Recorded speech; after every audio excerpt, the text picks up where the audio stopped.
ஒரு நேரத்தில் பார்த்தா கையில் 5 லட்ச ரூபா இருக்கும், அப்புறம் பார்த்தா ஒரு 500 ரூபாய்க்கு கூட கடன் வாங்க வேண்டிய ஒரு சூழ்நிலை, ஒரு ஸ்திரத்தன்மை இல்லாதது.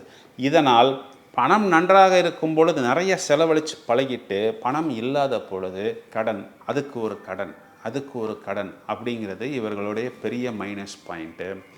இதனால் இவர்கள் கொடுக்கக்கூடிய அந்த வார்த்தைகள் இவர்களுக்கு 6ஆம் வீட்டில் நீசம், 12ஆம் வீட்டில் உச்சம். சந்திரன் என்பவர் 6ஆம் வீடுங்கன்னா வம்பு வழக்கு, 12ஆம் வீடுனா விரயம்.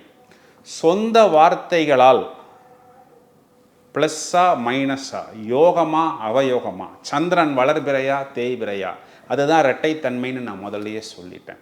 சொந்த வார்த்தைகளால் இவர்களுக்கு டேஷ் வைத்து கொள்ளக்கூடிய நபர்கள் இவர்கள் தான். அந்த டேஷுங்கிறது ப்ளஸ்ஸா மைனஸா, யோகமா அவயோகமா அப்படிங்கிறத ஜனனகால ஜாதகத்தில் சந்திரனின் நிலைப்பாடு, அதற்குண்டான பயிற்சி, முயற்சி, யோகா, மெடிடேஷன், நாம் இங்கே தவறு செய்கிறோம் என்பதனை உணர்ந்து அந்த தவறை திருத்தி கொண்டால் இந்த சந்திரன் என்பவர் இவர்களுக்கு தனம், குடும்பம், வாக்கு, வருமானம் மட்டுமல்ல வாக்கு, அந்த வாக்குனால் குடும்பம், அந்த குடும்பம் சிதறாமல் இருப்பது போன்ற அனைத்து விஷயங்களையும் இவர்களுக்கு அனுகூலமாக கொடுக்கும்.